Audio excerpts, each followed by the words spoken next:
like we're recording, huh? Yep. We ready?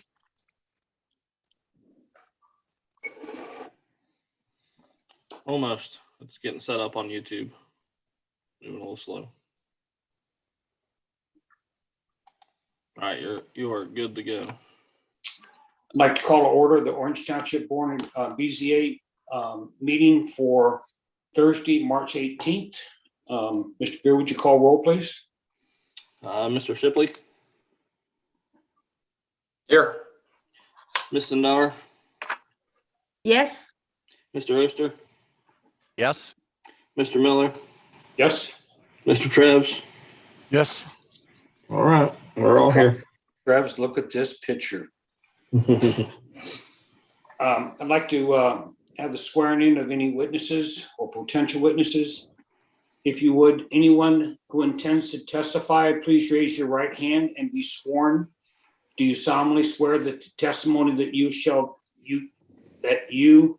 give should be the truth, the whole truth, and nothing but the truth? State, I do. And when it's your turn to offer testimony, please state your full name, address, and affirm that you've been sworn in. Also, anyone who intends to offer comments or testimony throughout the online chat room function also needs to be sworn in remotely. Before your initial comment, please type in your name, address, and words affirm to indicate that you solemnly swear the testimony you're offering is the truth, the whole truth, and nothing but the truth. I'd like to start with conditional use application CU 2102. Mr. Beard? All right. First case is conditional use case CU-21-02. The applicant and owner is Josh Morgan. The site is 7144 Zander Way with the parcel ID number of 318-133-18007-000. It's zoned single family plan residential district. They're seeking a conditional use from the Orange Township zoning resolution, Article 10, Section 10.04B, to allow for the construction of a model home in an area zone single family plan residential district. The subject property is located on the west side of Zander Way. The site is currently owned by Joshua Morgan. The applicant is seeking conditional use for a model home. The surrounding areas to the north, south, and east are all single family plan residential district. The north is more of enclave at the Abbey Knoll. That's vacant land right now. South and east is Abbey Knoll with single family homes. To the west is farm residential. It's South Old State Road, and then single family homes across from that.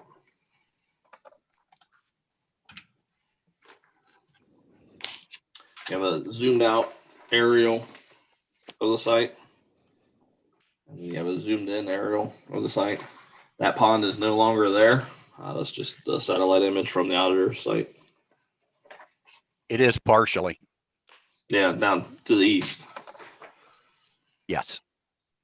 For the staff review for model homes in section 10.04B of the Orange Township zoning resolution, hours of operation, all model homes shall close prior to 9 p.m. during the spring, summer, and fall seasons, and prior to 8 p.m.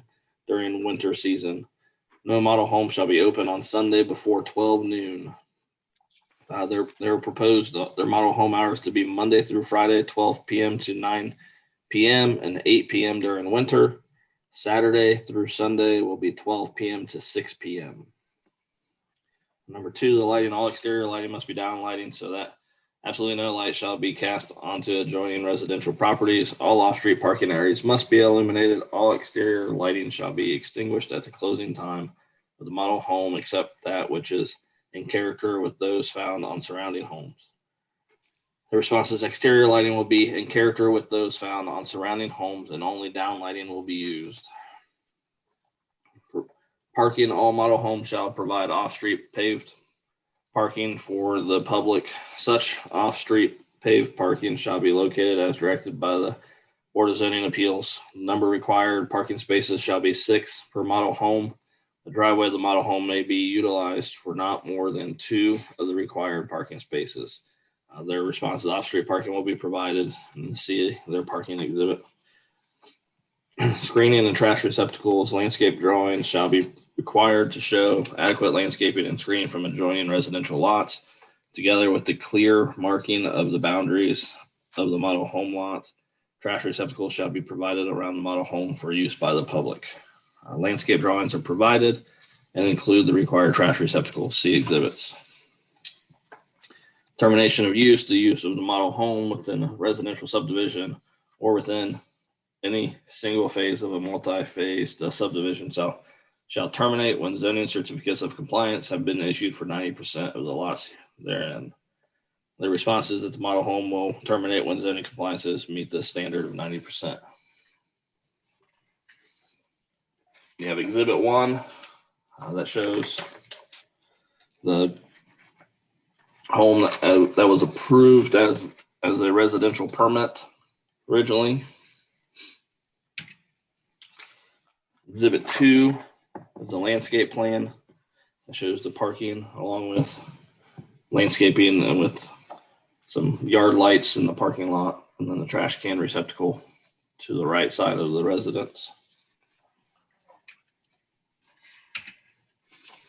A site photo of Google Maps, which at that time it was still just vacant land being processed. I do have a couple site photos. This is the house that's being built right now.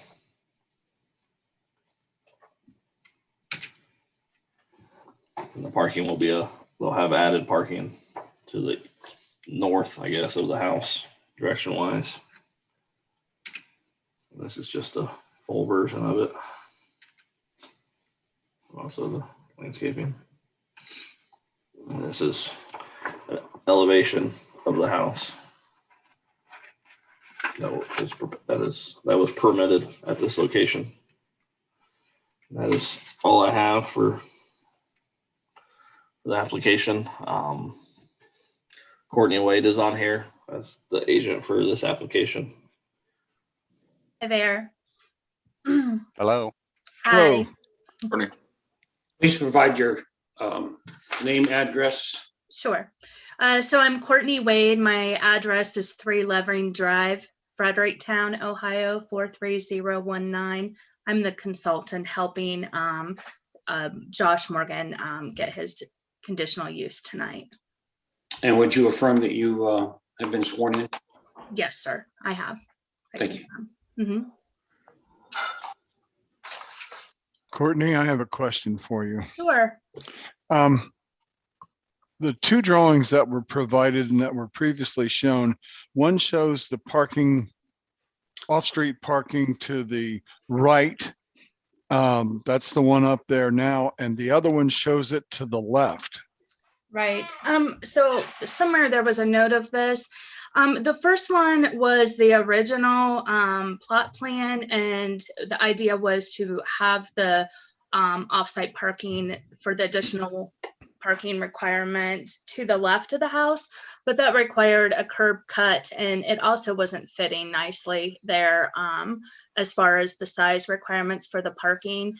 And so when we did the additional plan for the landscaping, we just moved it over to that to accommodate the required sized parking and number of parking to the right. So this is the one that you see on the landscaping plan with the light and the trash is the one that we are proposing. Okay.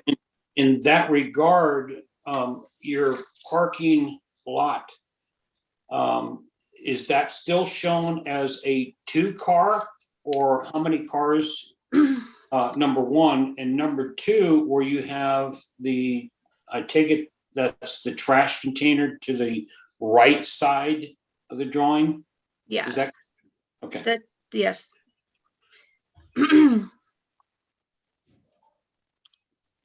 So the parking lot area, that is to accommodate two cars or more? No, so it'll accommodate 6. There's 6 spaces there. And the surveyor has drawn that according to your typical regulations for your size car parking so that they can exit out of there.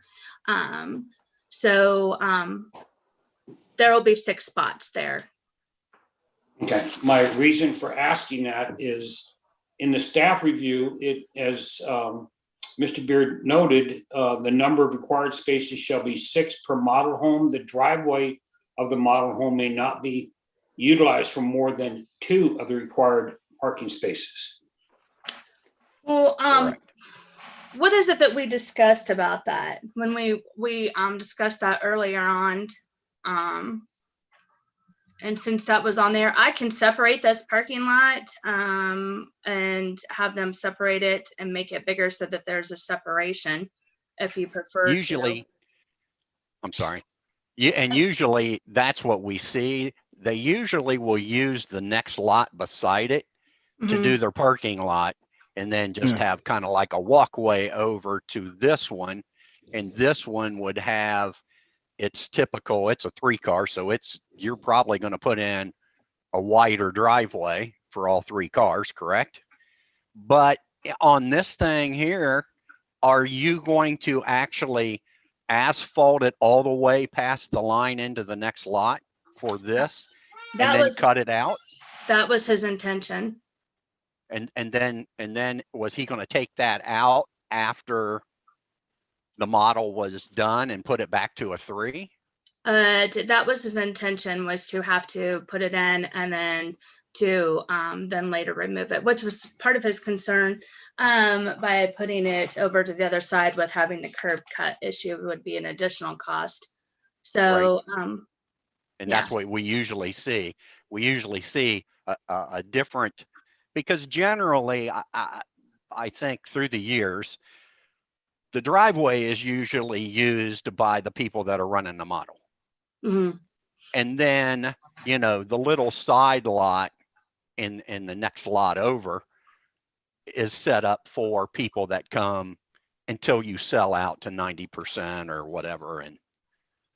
And this just looked like they were just going to squeeze all the way over past the line and try to side load 3 cars in there, which I don't know, that looks like that your drawing is awful tight if there were 3 cars there.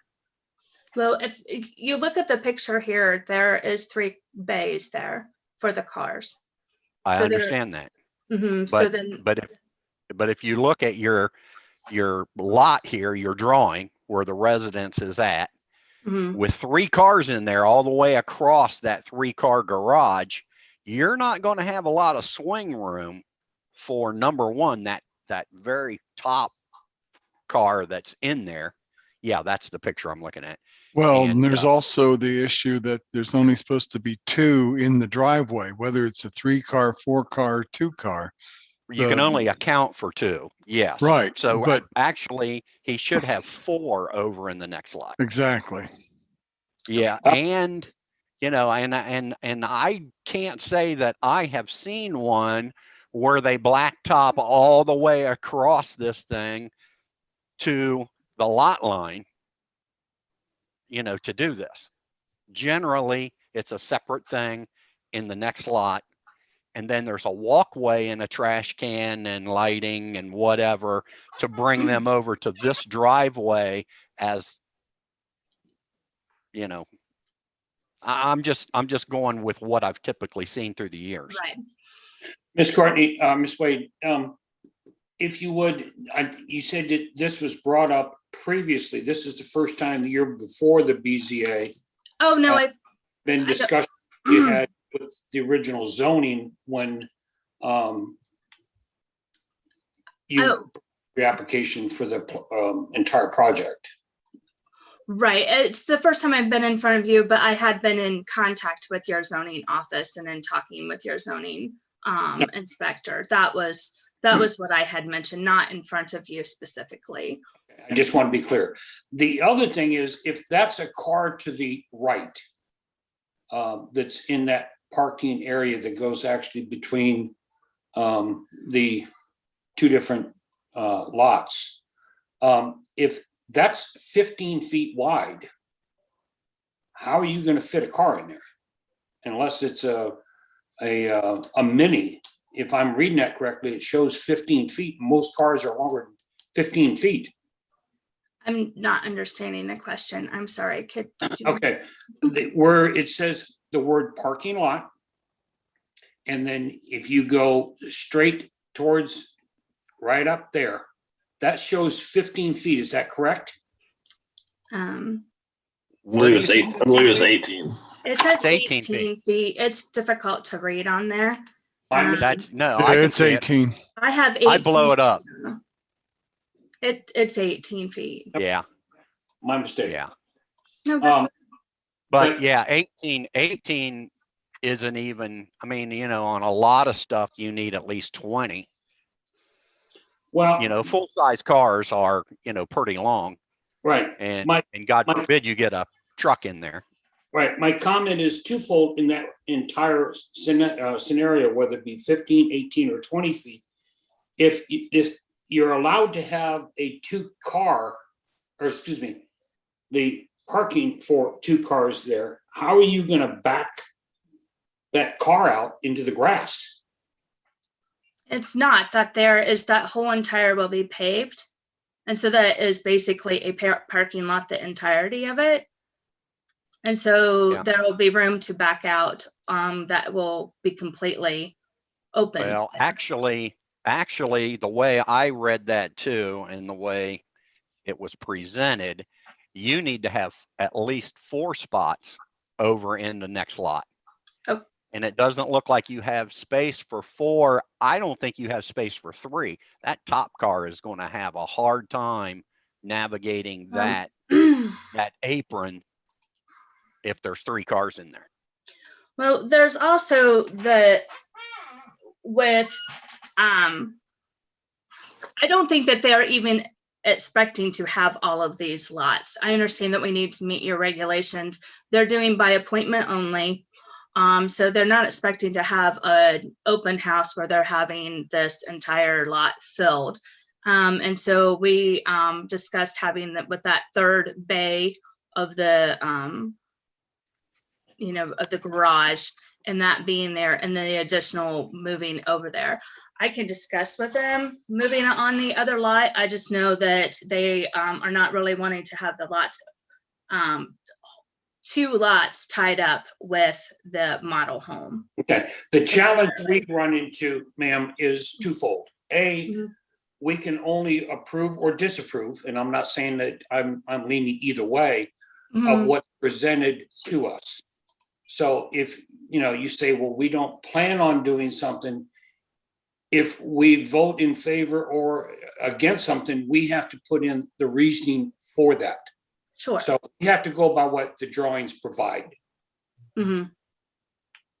And that's why I asked about the 2 different drawings, because the curb cut on the left side shows 4 parking spaces and you would have been in compliance. But when you move to the right side, you're no longer in compliance. Okay. I didn't see, where is that one Okay. at? What It's- page is that? Jeff, back up 1 page or forward 1 page. It's the one that has there. That one? Exhibit 1. Yeah, this is supposed to be the old one, as I understand it. Mhm. But on the left side, there's next to Abbey Knoll temporary parking, there are 4 parking spaces with a curb cut. Oh, you and- can't do that, I don't believe. No, this is off of Abbey Knoll, and you Right. can't park on the walking path. There's a walking path here, Uh-huh. because this is a corner lot. There's a Mhm. walking path here. They can't, I don't think they can cut the curb and use this, because this is the existing walking path to the development. Okay, Jeff, would you scroll down just a little bit further, please?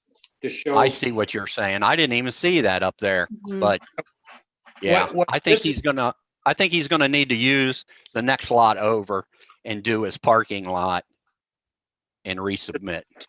Correct. What this is showing now is where it shows 59.57. That's the curb cut to pull into the garage areas. The Yeah. temporary parking to the Abbey Knoll side, as Mr. Oates has stated, that would not be able to be used for parking because it's going through a walking path. So what? And there's a culvert there right now. Now, I don't know if they plan on changing that, but there's like, a culvert, but just, a low, almost like an old drainage ditch, but, being the corner lot. And of course, with the way you've presented these documents, I don't even think these 3 parking spots are feasible, let alone not enough to do the job. Well, gentlemen, I have another question. Go ahead. At the bottom where it looks like the path would come around and go to the right, it says proposed wall. Proposed I think wall. it's Proposed walk.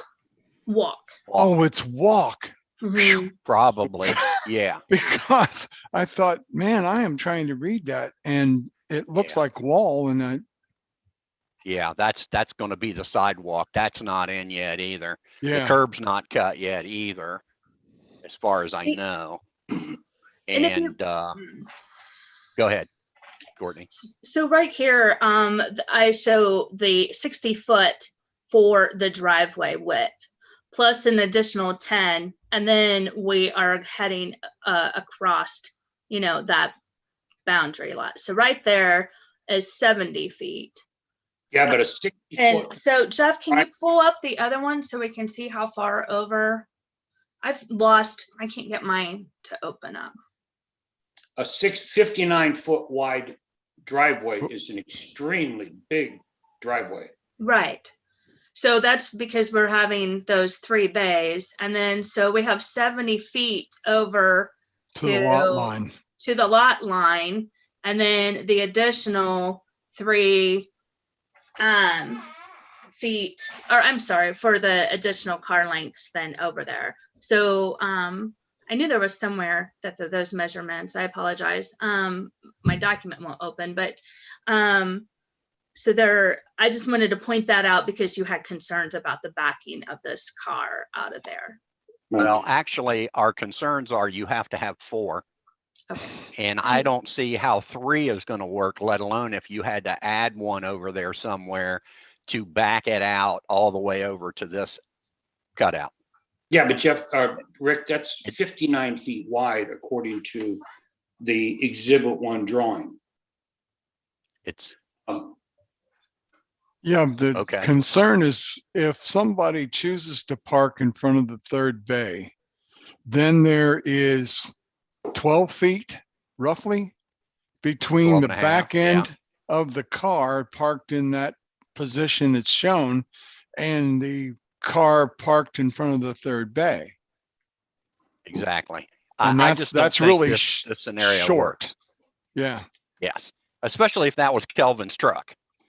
I Yeah. mean, you're not going to get out of there. You're going to be waiting on the next guy. But I think according to our conditional use, you can only count 2 in the driveway and you need 4 over here, On the right, however you yeah. want to do that.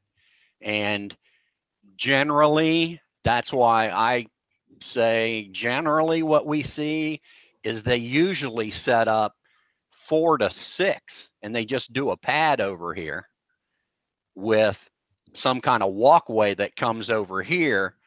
And then there's not a whole lot of alteration after the fact once they're done with this to revert it to what it's intended to be right now. Courtney, I'll give you a suggestion and I would suggest that you request to table this. Mhm. Continuance. And I'm saying this for 2 reasons. Number 1, your temporary parking request with your drawings on Exhibit 1 on Abbey Knoll's side, I will vote against that right now because you can't do it. and your drawings are not correct. So What, I'm telling you, my thought process that on your exhibit 1 and your exhibit 2 drawings need to reflect of exactly what you are proposing or want to do. okay. Well, then I'll go ahead and request that continuance. And I would like to add this one small statement. When you go back and work with the drawings, I believe, like you said, like you are not hoping to connect both the lots together, right? That's what you told earlier, correct? Correct me if I'm wrong. Yeah. So yeah, that this is just my thought. Like, you cannot really speculate like how many people can come, because it cannot be controlled later, the fact, right? So I ask you to make a clear drawing where it says like, yeah, this is all it could fit, and based on the code regulations, so that it will be easy when you come back to get the approval. Okay. okay. Mm-hmm. Jeff, did you get that? Yeah. You have to, but Courtney, you're the one that's going to have to request it. Right. Okay, so no, I'm So she requesting the continuance. A continuance or a table, or are those the same? It's a continuance. They could be perceived as the same, but if you want it tabled to the next meeting, what I would suggest you to do is to request it to be tabled until the next meeting. If that allows you to have enough time to have your drawings corrected. No, I can have those drawings corrected fairly quickly. So I'm just not for sure which term you prefer me to use. So it's continuance. We're Okay. going to continue it to a time, date, place certain, which is the next meeting. Okay. All right. Okay, I was confused because I know one of them there's a charge for it, and that would or be if not both of them. That would be the tabling if you're gonna table it to sometime in the future that you don't know. Oh, okay. Then we'd have to republish it. This we don't have to republish the hearing date. Just okay. Just one thing that I would state is our parking code for houses is a minimum of 4 parking spots. So most driveways are 2-car driveways. Right. So they should have 4 in the next lot. But this one is a 3-car driveway. So it's right. a little different than our normal 2-car driveway that is at most locations that would have a home or a model home. So this one is a little bit different. So the point with that is then, this is Ms. Shipley, the point with that is then that there is 3 parking spots in front of that house, and there's parking spots off to the side. That's, I can't get into how much room it takes to turn around a car. I backed into some pretty tight parking spots and lots of parking lots, but it sure looks like a lot of paved area. Yeah, that too. But I mean, since a lot it's of it's not useful. use, yeah, it's I don't know, that side chute, and it just doesn't look to me like there's enough room to be able to navigate and shoot 3 cars over into the next lot in that fashion, rather than cutting the curb, cutting the curb and doing it in the other lot. My 2 cents, like whatever I've seen so far, there is only in the driveway, there is only space, to park just 2. Courtney, the idea is to have the garage as your office room, correct? The current model. I don't know, ma'am, if they're using the garage as the office. I have not heard that. Generally they do, but right, I can see.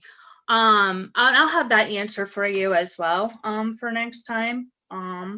Because in that case, we have to just focus on the driveway, which definitely cannot fit the 3-car the way the drawing, whatever we have right now. So that's what it does hold 3 because it has 3 bays. There will be 3 cars. I think what she's trying to say, we've seen a lot of these. They generally will use the garage as their offices, Mhm. and it has a door in there. They're not garages on a model. So one of those is going to be used for people to walk into, and it's not going to be a parking spot. So Thank you're you. back Yes. to two. Okay. You're back to two anyway. If they're going to use it in the typical fashion, and according to this, we can only count two in the driveway anyway, and you need four off to the side, or however you're going to look at that Okay. or do that. All right. Thank you, One, Rick. well, one thing to point out, Jeff, if you can chime in here, Jeff, is that as you stated, typically, if we're going to use the term typically these are at double car garage home. Model homes are double car garage, where this is a 3-car garage. Did I hear that correctly? That's correct. So I think that adds a level of complexity, if you will, in the there's 3. So and Miss Wade, correct me if I'm wrong here, but it appears like, and this probably isn't meant to sound the way it'll sound, but it appears like you're not certain whether they're going to use that garage as an office yet or not. And that's certainly not a requirement. They could have that office however they wanted it set up. I just think there's a lot of paved area there. I just do. And I think that, and I don't say that in a bad way. I think there's a lot of paved area there for parking 6 vehicles. I don't typically see, these are numbers that we typically use as far as parking in our parking lots and our other projects. But like, Jeff, do you know, as far as the aisleways and for your parking, what you typically see and expect on other projects? Like, say like you're at Walmart and you're backing out the aisleway? I can look that up. I don't have it off the top of my head, but I can. And then I just wanted to ask the board, we've focused very much on the parking. I realize that's an issue for you, and we'll address that for you. And it also is the plans. I just don't want to hang up with you, if you will, without making sure that there isn't any other concerns or changes you would like to see. I don't want to hang up right here. If there's other things, I was hoping that you would share that with me tonight, so I can address those over the course of the next month. No, I think we brought up the concerns that I've heard is, and all I can go by is typically what I've seen. Mhm. And I know the one for Rockford was across the street. It was a 2-car driveway, and they didn't allow any parking in the driveway, which a lot of models will do. They want that opened up with Mhm. no car sitting there. And of course they do like a 6-car in the next lot. Mhm. And that's the way a lot of them will do it. And then have the little walkway coming over to this one, totally unobstructed, with an entry door and everything into the garage for their sales office or whatever you want to call that. Do you know how many But- lots they have in their subdivision? Who? The one that you're referring to across the way? I don't know. A lot of these are built already. Right. I don't know if there's any down at the end of Abbey Knoll or not, but Rockford had done this originally, this Abbey Knoll. Right. I was just wondering how many lots that was for. I'm not familiar with that subdivision. We have 26 lots here. Right. Oh, okay. So Jeff, did you have an answer, or no, you were still looking that up? I don't even know that it necessarily matters if we're going to have to move across the way. Yeah, our code does not specify. It just says it shall be served by aisleways of sufficient width to permit easy and smooth access. Okay. We do not have a set standard on the Okay. width. Jeff, a quick question, and I know this came before the regular zoning board, but I didn't see anything in here in regards to signage. Was signage approved? I have spoken to them, and they do not plan on putting any permanent sign up. At most, we just recently discussed this further. I knew it was going to be a question, and at most they were just going to put up like a sandwich board when they were expecting someone there, or Right. during the office hours. Do you need specific sign permit for that, Jeff? If you provided it as part of the conditional use, then it would be something that would be allowed. Okay, But let's specific. just, since we're gonna do the parking lot, let me just go ahead and add that for the next one for the sandwich board. If that's all right. Yep. That's all right. And generally, you see that when they don't use the driveway in front of the house for parking, is they do use it for like a sandwich board or whatever that they put out. You know, Okay. but like I say, I'm not sure how you're going to do it or what their thoughts are, but we have to look at our typical model. Mhm.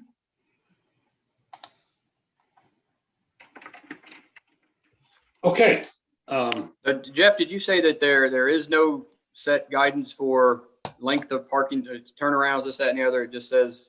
Yeah, for aisleways, it just says it has to be of sufficient width to permit easy and smooth access to all parking spaces. And then for driveways, it says if all driveways serving parking lots for 5 or more vehicles shall be served by a driveway not less than 20 feet in width, but then have adequate width to permit easy access to the parking spaces. Okay.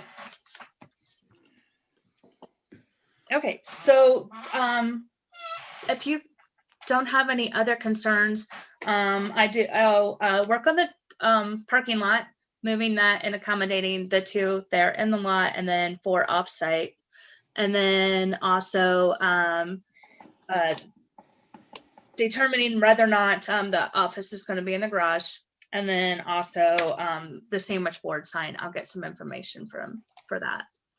Yeah, I don't see that being a problem. Okay. Is there anything else I can help answer questions? No other concerns I should be aware of? The only thing you need to do is request either a continuance or table to the next meeting. Okay. Do they need more detail on these lights that they're going to have out here in the next lot? Not based on what our code states. Yeah, Okay. if it's up to 6 feet down and down lighting. They got to be, well, I didn't get to the point where it actually showed what kind of lighting they're using. They're using like yard lighting that would be seen that you would have in the like landscaping lights. Okay, they would have to be pointed down. They are not allowed to be pointed upward. Yes. And that they have to be down lighting. Yes. And that is stated in. That's stated in the staff. Yeah. Okay. Thank you. It's in the staff report, and it's stated in their application as answers to the questions. Exactly. It says That it's going to be down lighting.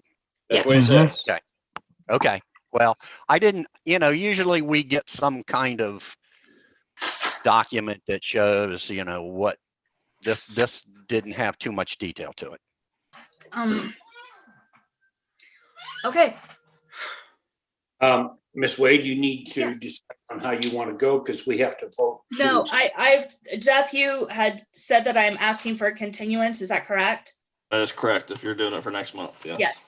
All right. So how do I officially ask? I'm asking for it now officially that I need a continuance until next month. Does that suffice? Yes. I'll make a motion for a continuance till next month. Thank you. I'll second that. All right, we have a motion by Mr. Oster to continue conditional use CU-21-02 to April 15th at 6 p.m. Second by Mr. Miller. Those voting, Mr. Oster, Yes.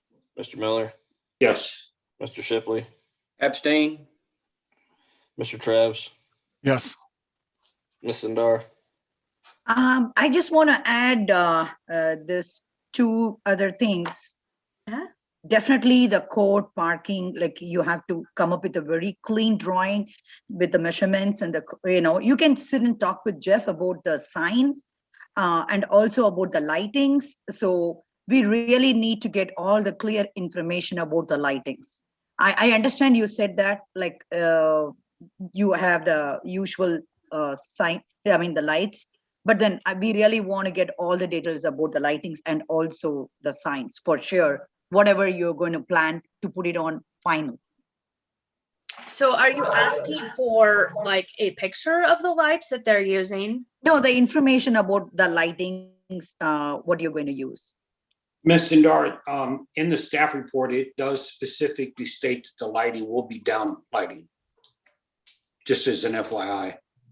Okay, so that if that meets the code, everything, yeah, then that's Yeah. just fine. Okay. Okay. Okay. Jeff, yes, I agree. Okay. All right, the motion carries. Courtney, we would just need updated materials the 5th or 6th, so I can just update it so I can get it out to the board members on the 8th Okay. And of April. please make sure that your drawings are accurate, and I don't mean that to sound sarcastic. But again, we have to go by what the drawings state. And, I'll use this as an example that when your drawing showed you had 4 parking spaces on Abbey Knoll, that send up a big red flag. So please make sure they're accurate. Okay. So Jeff and I spoke about that. Jeff, can you pull up the plot plan? I'm not arguing. I just the plot plan itself, there was a notation on that.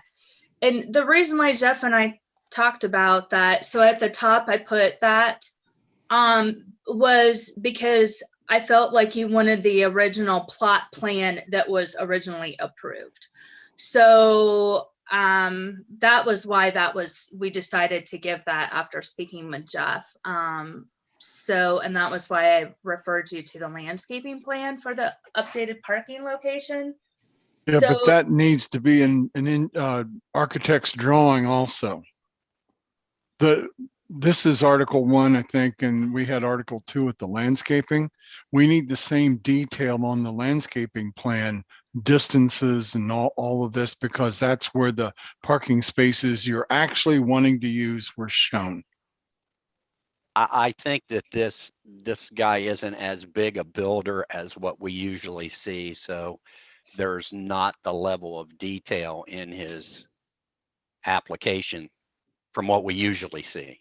There could be, but she's asking what she needs, and that's what I'm I trying to. understand. Yeah, I understand. Yes. I'm just kind of throwing that out there. Yeah. Yeah. I'm like Miss Sundar. I kind of thought we would see a more detailed landscape and lighting plan, and what type of lights were they going to use, and like we usually do. Mm-hmm. Not just I'm going to meet it. We very much modeled this off of the project that was approved last month. I actually sat through your meeting last month just to get an idea, but I clearly want to make you happy on this.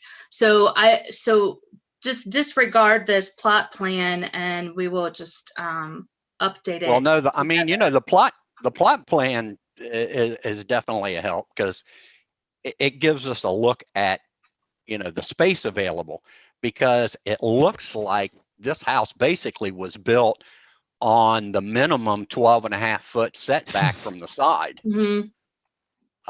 Now the setback,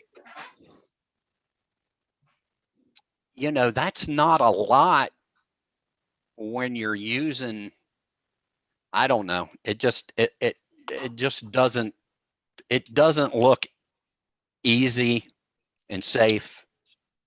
And that's one thing that we have to look at, or at least that's my take on it, is that it should be free and easy access for whoever's coming in, not an accident waiting to happen. Courtney, My reason for bringing, Okay, it was hard for me to tell who's talking to me. So is this Jerry? yes, this is Okay. Jerry. My reason for bringing up the importance of the drawings is A, we weren't at the zoning meeting. The BZA operates separately for good reason. And we have to go by what's presented to us. We don't know what was presented before or to the other zone board. And again, we go by drawings and we're not perfect. If the area up there at the very top in red is missed, or if somebody's colorblind or whatever it may be, when I see the drawings that says Abbey Knoll Drive and there are 4 temporary parking spots there, that sends up a red flag.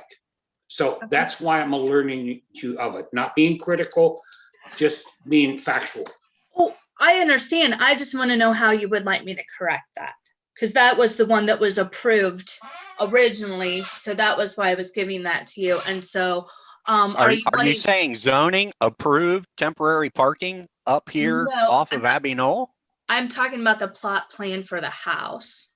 Actually, I went to these meetings too. I thought he had stated that he wasn't going to do models. He was a custom home builder. So I don't know that. I wasn't at that that meeting, or I'm not aware of that. I'm just saying that I was under the impression that this was what the document that was used for zoning and for the building permits and all of that. And I thought that was what you were looking for. And so no, that probably went to Delaware County. Right. All we're trying to do is give guidance to help you.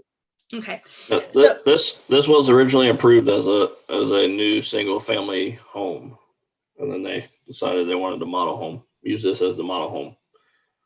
So they did have a residential permit that's approved for this location. Yeah, right. Well, like I said, I went to the meetings over there on this development, and I didn't think he was doing model homes. So yeah, obviously something has changed. And the way she said that, I thought somebody had approved this side load deal. No, not the parking. It was the plot plan itself for the house, for the permitting and all of that stuff. We don't want to beat this to death. You're approved for your continuance to next April 15th. Okay, and Jeff, are you in the office tomorrow that I can talk to you for guidance? I'll be working remotely, but I can answer my phone. Okay, I'll just email you my questions, I guess. Okay. That's work, or you can call me. No big deal. Okay, thank you, gentlemen, and ma'am, for your help and your assistance tonight. We'll see you next month. You're welcome. Thank you. You're welcome. Next is VA 2103. Mr. Beard?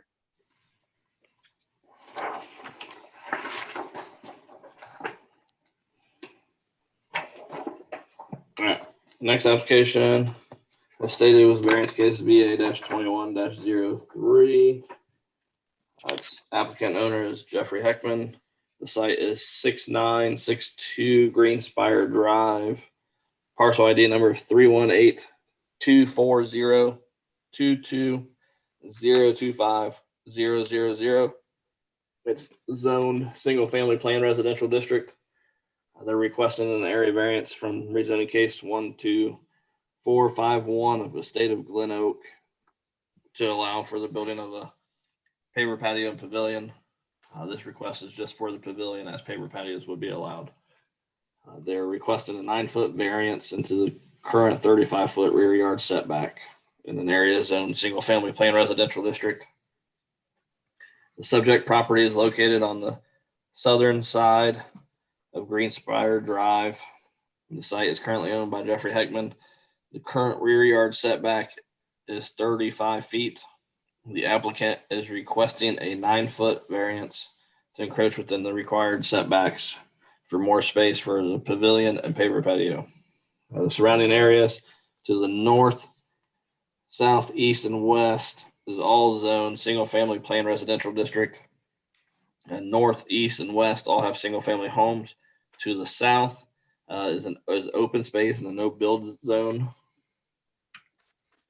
The zoomed out aerial of the site. And also a zoomed in aerial of the location.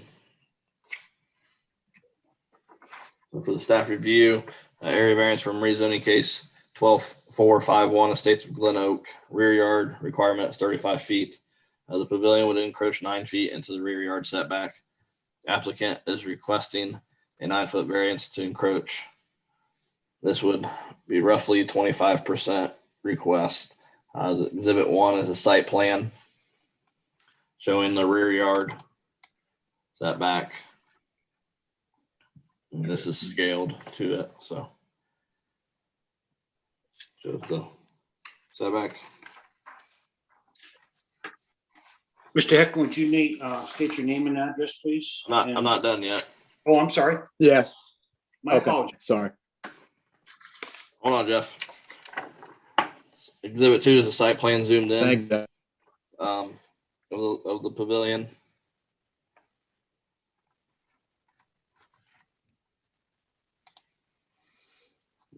We have another site photo showing the proposed location. We have some site photos. This is from the south looking back at the house. The cone is where the pavilion would come out to. This is from the house looking back towards the open space. I will state where he'd mowed is actually past his property line, so it kind of throws off a little bit. There's more site photos. This is from the west, looking to the east towards South Old State. And the cone is where the pavilion would come out to. And this is looking the opposite direction. Looks like there's a pagoda down there. And that is all. No, it's a little float-a-lease. And the applicant is on here, so if he wishes to state his name and address, and if he would like to speak or just answer questions. Okay. Good evening, everybody. Thanks for your time. My name is Jeffrey Heckman Jr., address 6962 Greenspire Drive, Center, Ohio, 43035. And I affirm that I was sworn in early.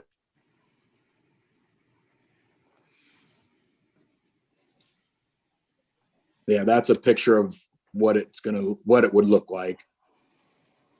The structure itself. Okay. Jeff, a couple of questions for you. In Exhibit 1 compared to Exhibit 2,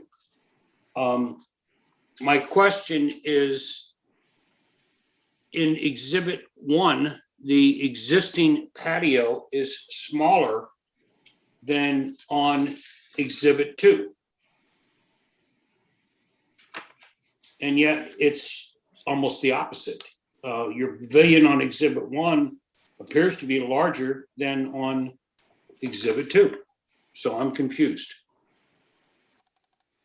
Oh, yeah, I don't know. I mean, the contractor made those plans. The pavilion is supposed to be 14 by 16 foot. Okay. The rest Yeah, of the that, existing the rest of that is, I think, the paver patio that you're installing under the pavilion, right? correct. That's correct. Right, the paver patio is bigger than the pavilion itself. Correct. I understand that. But you're on Exhibit 2, your existing patio shows that it's larger than the pavilion with your paver. Okay, if you look.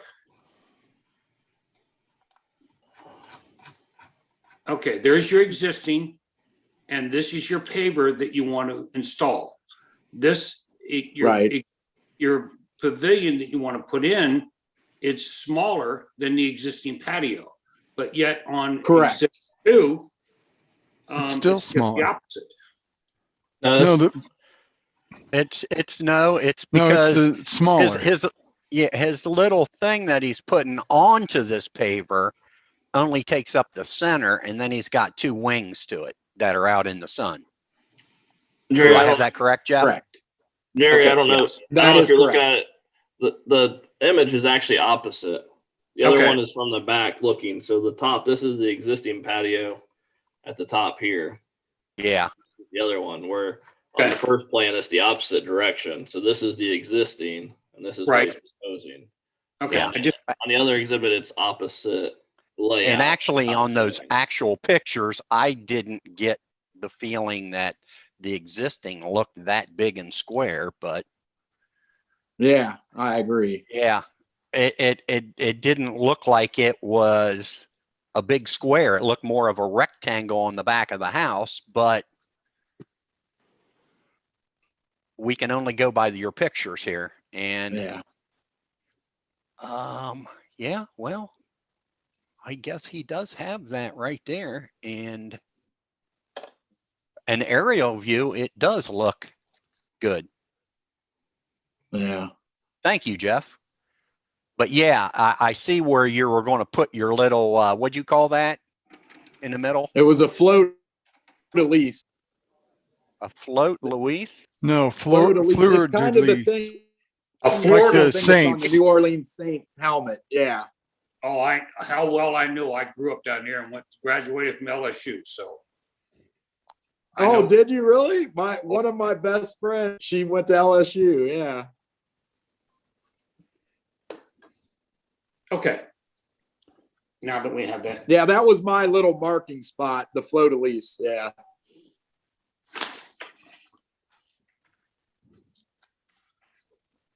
Mr. Beard or Jeff, if you can answer this, I take it that the power lines, that is AEP, Yes. I'm and not sure which one has them. Their main power. Yeah. right, and that is there's no homes to ever be built through there.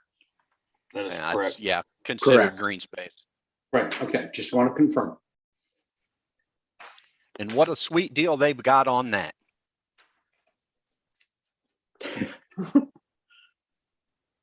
I got to deal with the power lines, but it's kind of nice. Nobody there. Yeah, we've got them in my neighborhood too. And you know, the thing that surprised me was they get to use them and everything, but your development has to pay to go in there and cut the grass and weeds and all that stuff down and maintain yeah, it for them. yeah. Well, Because they consider it your green space. you are correct. Yeah, yeah. Well, like Jeff said, I know about 15 feet of it myself. And that's good. Take advantage of all you can. Yeah, yeah.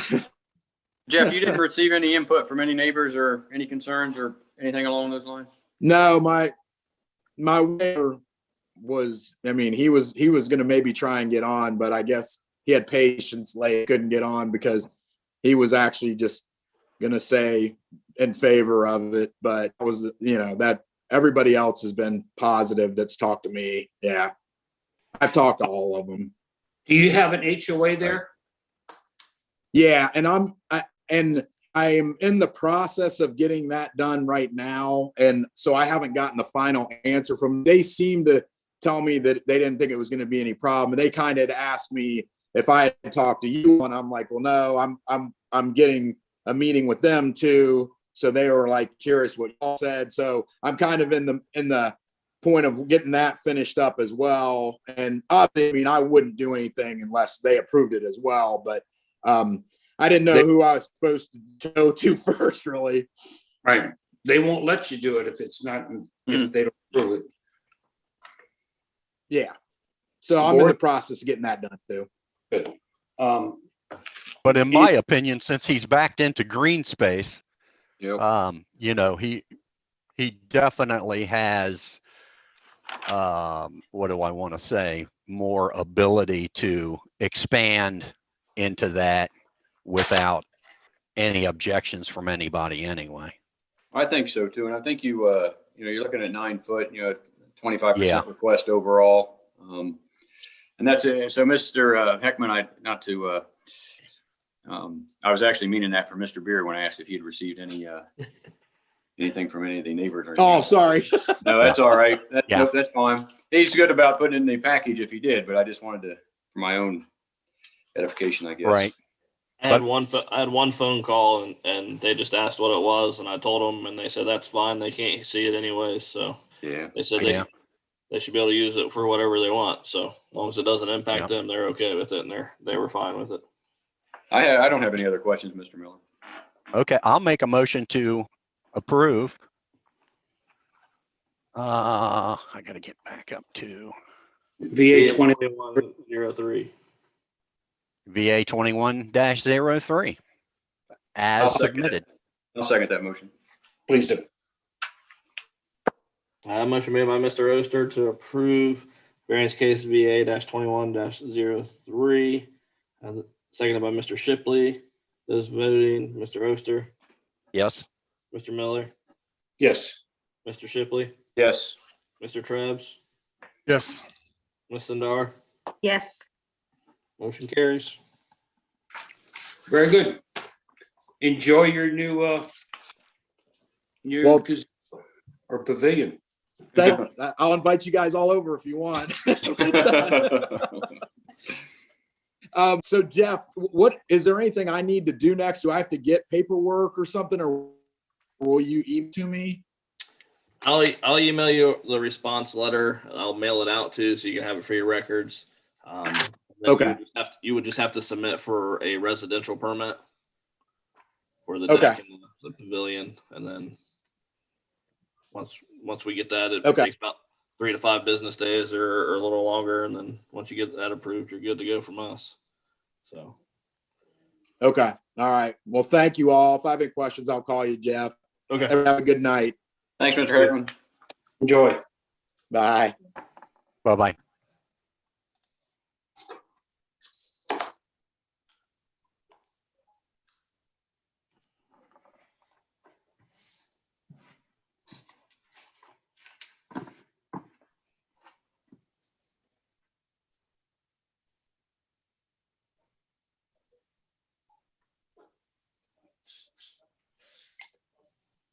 Mr. Beard, we have a variance on the continuation for VACU 2028. The next case is variance case VA-20-28. It's a continuation from the previous month.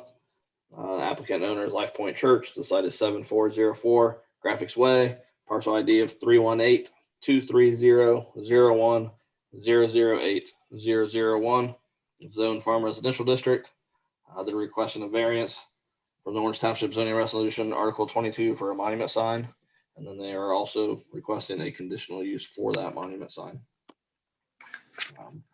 The subject site is located at 7404 Graphics Way. It's located on the east side of Columbus Pike and west side of Graphics Way. The site is currently owned by Life Point Church, and they're requesting a variance for a monument sign along with a conditional use. The surrounding areas to the north is plain commercial. There's vacant land owed by Menards, and the Menards to the east of that. To the south is plain commercial, it's orange self-storage. To the east is farm residential, it's undeveloped land. To the west is plain commercial, an office district. It's Pet Palace, and then 23 is in between Pet Palace and Life Point. A zoomed out aerial of the site, and then a zoomed in aerial of the site. Staff review. This area variance from section 22.04A 3E. The total display area of all services does not exceed 32 square feet or a maximum of 16 square feet per side or surface when the sign is located 15 feet from the primary frontage street right of way. For each additional 1 foot setback from the street right of way line, an additional 8 square feet of total display area or maximum of 4 square feet per side or surface will be permitted up to a maximum of 128 square feet of total display area or maximum of 64 square feet per side or surface as indicated. The applicant has amended their setback for this application. The applicant is proposing the monument sign to be constructed 22 feet from the right of way of Columbus Pike and having the display area of 77 or did not update this one of 69 square feet per side. A monument sign setback at 22 feet is allowed to have a display area of 44 square feet per side for a total of 88 square feet. A variance of 25 square feet is requested per side. The square footage has went from 97.5 square feet to now 69 square feet. This is the old staff Yeah. report. So it's a total of 138 square feet for the sign. The variance request went from 69.5 square feet to 25 square feet. And I'll put up the new staff report.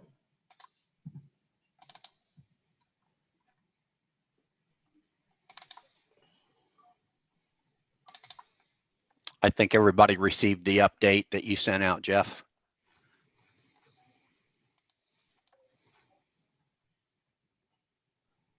All right, this should be the correct one.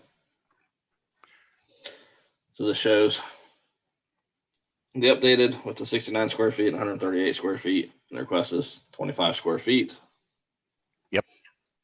The exhibit 8 is sign F, monument sign along Columbus Pike. That's proposed to be 11 feet 6 inches by 6 feet for the display area. The sign will be 8 feet tall, but the display area is 11 feet 6 inches by 6 feet. And then next exhibit is for the setback. Is now proposed to be 22 feet from the right-of-way line.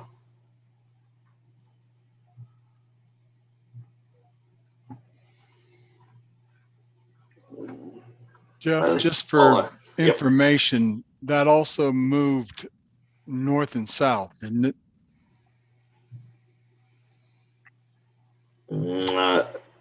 I don't Or- think so. Okay. Did I it thought it was actually closer to the north, but it's of no consequence. That's just a personal observation. As long as it's 22 feet, that's all I need to know. I was just curious. Yep. And the applicants are on here. If they wish to speak, that is all I have for the variance portion of this application. Jeff, one other thing for the your report, what is the percentage of change? Not from what they wanted to, but what's allowed and what they're currently proposing.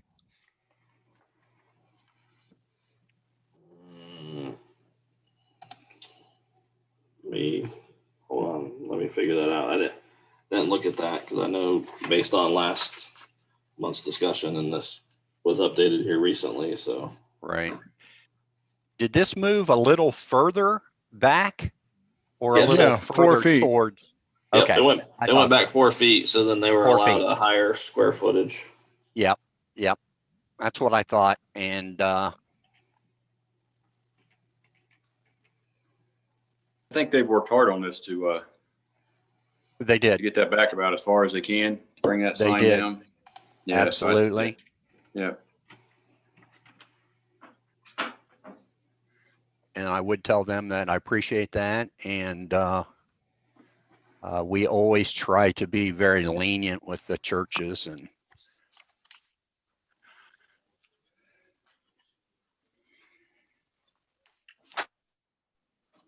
What number is it that you're looking for, Jeff?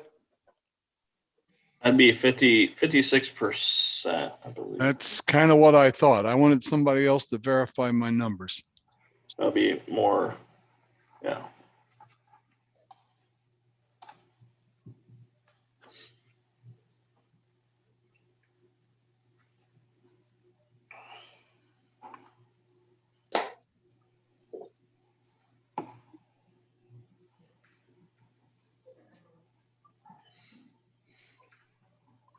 So would it be appropriate for me, Chris Rose, to speak? 650 Whiten Court, Gahanna, Ohio 43230, and I have been sworn in. Sure, go ahead, Chris. Thank you, Chris. Thank Ladies and gentlemen of the board, this is our third time coming before you. Really listening to your input and responses, and appreciate you recognizing the fact that the church is working very diligently to meet your code as best we feel we are able to. There are some hardships just to remember that have presented themselves based on the site and the zoning, and we have worked diligently to try to do our best to present something that we would hope the board would find to be a reasonable variance. We'd just kind of stated some of the facts that as we started with a very large monument sign, and then we were above the allowed aggregate square area for all the signage on site and on campus. We then reduced them to bring us within that allotted full aggregate square area, and we still realized that the board wanted to see a monument sign that was of reduced square footage. With the hardships in terms of the water and electrical easements, we can't really push more than 22 feet back from the right of way in order to not be in the retention pond with the impoundment setback. So we did take that as far away from the right of way as was possible. We also reduced the sign size to still have maximum legibility and impact that would be representative of other signs throughout the 23 corridor. We wanted to make sure that the sign was representative of the building and the size of the building, the campus, and to be something that vehicles, not necessarily church members, maybe new guests, would be able to read and have legibility on. This landed us at a size that, per staff review direction, if we remember the last meeting a month ago, we were somewhat directed or asked to bring the sign to below 70 square feet. We took that to heart and very much went with some of the conversation and direction to get us to a 69 square foot per side sign. There are, charts established by different organizations that allow us to know how far you could potentially see a sign with a letter size on. And our sign is currently with the L at 36 inches and the lowercase letters at 30 inches. This is allowing for a maximum readable distance of 1,500 feet and maximum impact at 360 and 300 respectively. We can't really push the sign. You did mention we shifted a little bit south with the new height and size. There was a slight shift to the south just because of the hardships at the corner. The lines of sight with the electrical boxes and poles did not work with the lettering at the new site. So you are correct, and we moved it to 22 feet away from the right of way, but are slightly south of where it originally was. Based on some math, traveling on State Route 23 between 45 and 55 miles an hour, you have approximately 15 to 20 seconds to read the sign and make your traffic maneuvers. So with the anticipated amount of automobile traffic, we just wanted to understand routing safely these vehicles to and from different services. This is why we landed on the size that we did. Additionally, there are other signs that are in the Route 23 corridor that are very comparatively sized. I have examples of those again, just to remind us of the existing signs that have and do exist there in very close adjoining parcels. Jeff, if you want to potentially show us, here is the one that's a few parcels north, the Mount Carmel sign that does exist in Orange Township and does have approval. This is the sign drawing that was done during the rezoning. You can notice that their total display area is 312 square feet. They are at 156 square feet per side. That's placing them at, what is that, Jeff? 200 and something percentage, if you could scroll down for me. Yes, 279% of the total area allotted. We then had a few other signs as well that just have examples, some pictures. This is just the real picture of said sign.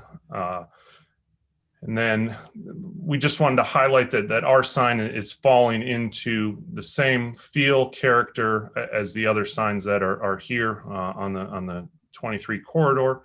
And finally, there is one from Nationwide Insurance as well.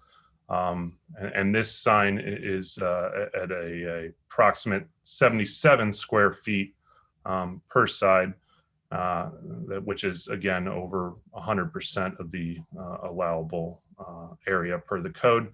So we just employ the board to look at this and understand that what we're looking for your approval on is a tasteful sign that does fit the character of the corridor and with the hardships of the site presented, and that we hope that you would side with us and that this would be something that we could approve as a variance. And I'd happily answer any questions that you may have in regards to the monument sign. Thank you, Chris. That was well said. And I would add that, it's a lot of people do bring up the prior signs, but most of these signs were not done by the BZA. They were actually done usually by zoning a lot of times when they went to them to do their whole project. So, but I do realize, that they are out there, and I do appreciate the way you guys went at this one, and I like what you've done. And I would just ask, is there any more questions that you have from the board members? Is there anything that you want to ask Chris on this one? I have a question. This is Jerry Miller. In regards to the signage itself in the neutral zone, I understand the importance of the word light point and of the church, but could it not be that neutral area be dramatically reduced to still keep your light point print and church print at the levels that you have on the example, but it would radically reduce the size of your sign?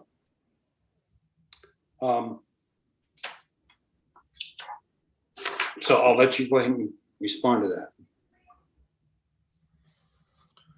So there are certain brand standards associated, with every company that has logo, and most of them actually have much more neutral space associated with the negative space around logos. Typically, you see a more equal field spread, both horizontally and vertically. The aesthetics of this sign, we feel at this size, we kept it to scale with what represents the brand and what works for a neutral field. You need that neutral field for the legibility at a letter and sign of this size. Reducing that takes away not only from the aesthetic, but also causes the eyes to not necessarily have that same background field as it's potentially looking into the other background field of the property, the landscaping, and as well as maintaining LifePoint's brand. This was something that the church was comfortable with, but dealing with signs from my profession for the last 10 years, this is something that they were willing to do to appease the board, but traditional brand standards mandate neutral spaces around logos. My reason for asking, and I appreciate how you responded to it. I have 40 plus years in the signage and graphics market, and understand the importance of branding. I understand the hardship that y'all are going through with the electric, the topography, the water, etc. But my concern is that you're over 50% of what is allowed through zoning zoning requests, or excuse me, what zoning code is. I realize you've used precedents, but we do have to measure each one individually.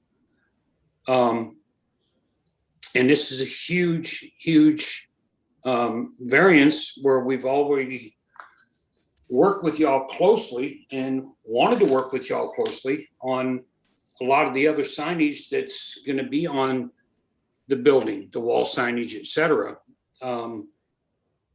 So I'm a little concerned about the overall size of it. I can appreciate your concerns, Jerry. We do feel that this size of the sign is something that we would like to pursue. We do feel that it is appropriate. We do feel that it offers the safety and visibility and legibility for the traffic on 23 to direct them to the campus. I do understand that the BZA is a separate entity from the rezoning board there in Orange Township, but these signs do exist in the township.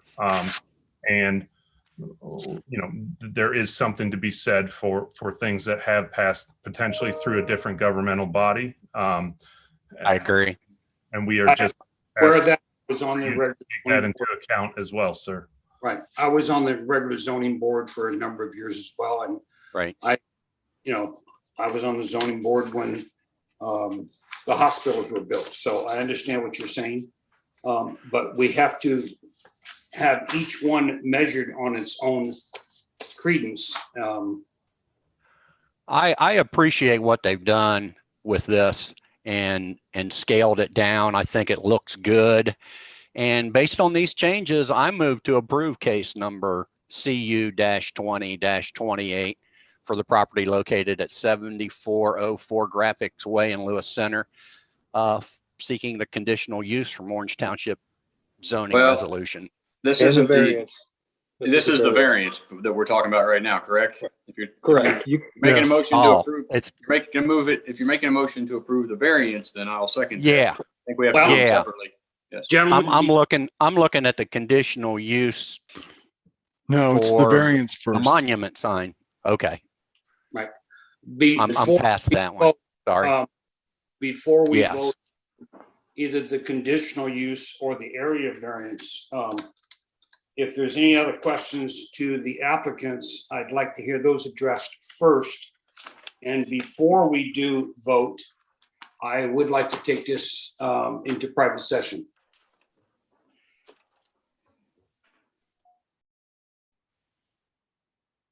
I see the CU. There were two papers, yeah. Okay, yeah, okay. I found it. Yeah, I blow these up on my monitor so I can look at them a lot better. And I went all the way through to the CU. Oh, just back up one. Yep. Okay. It's not so much. I'll do it for the VA. It's not so much the. Well, it is the question about the monument. You've got a very large building. You've got signage all over the building. Has anybody studied the fact that they're going to see the building and the signage on the building about a mile before they can see the sign. Before they see the monument sign. Yeah, before they see the monument sign. I travel down up and down 23 all the time, and I can tell you that I would see the building long before I would see the monument sign. That's not to say you don't want and need the monument sign. That's not my You could say that point. about half the stuff off 23. Especially the I- hospitals there nationwide, you could, absolutely right. No, I Absolutely. fully agree. And that's Okay. my point. Well, I'm going to make a motion to approve. And But if that motion's valid, then I will second it. I would still like to take this offline, Jerry wants to take it to private discussion. private discussion. I'm sorry, I'm not aware of that. How does that actually work? The board, if we have things to discuss, we can take the meeting offline. And I'll use this as an example, we're having to do this Zoom electronically because we can't be in the building. But if we were in Orange Township building, we could go into another room or ask whatever the applicants are to leave the room for us to have some private discussions. Okay, so Jeff, how does that work with the Zoom?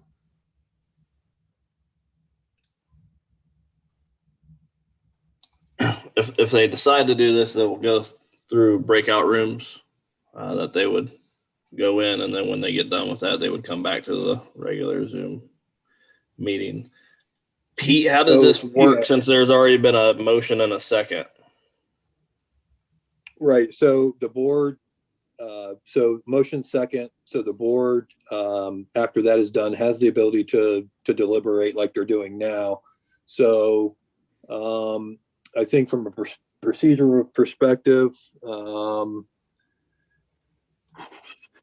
we can, if the board wants to make a motion to recess the hearing for the purpose of discussing the merits of the application in private, I think someone would need to make that motion. There would need to be a second. We could deliberate, and then we can come back in and pick up the discussion on the pending motion. But that's only if the board as a whole approves the motion to go into private deliberations. I will make a motion to take the board into private deliberation. I'll second that motion. We have a motion made by Mr. Miller to recess the hearings VA-20-28 for deliberation, seconded by Mr. Trebs. Is voting Mr. Trebs? Yes. Mr. Miller? Yes. Mr. Oster? Yes. Ms. Sindar? Yes. Mr. Shipley? Yes.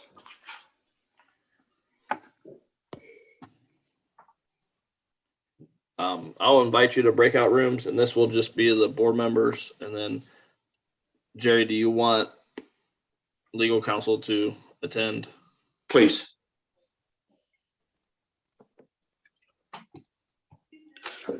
Mr. Rose and Mr. Green, this is not meaning that we are not going to vote up or down tonight. This is just some things that we need to discuss with legal counsel. Understood.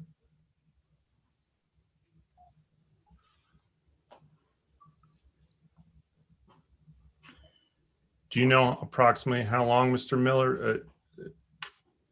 It could be 5-10 minutes. It could be 15 minutes. I can't give you, it's going to be 14.2 minutes or No, I wasn't asking for exact. like that. It's just Hang out here. what the board needs to discuss. Understood. And I will, I'll also invite our intern in there just so he can facilitate it and let you guys know how to come back out of the breakout room to the general session. And Jeff, are you going to send us an email link? Yeah, I'll send you a link. Oh, you're gonna email us a link? Really? You're just not gonna make Oh, a no, breakout and It'll send it'll us? show up on the it'll show up on the screen. There, it's right there. Yeah. Okay.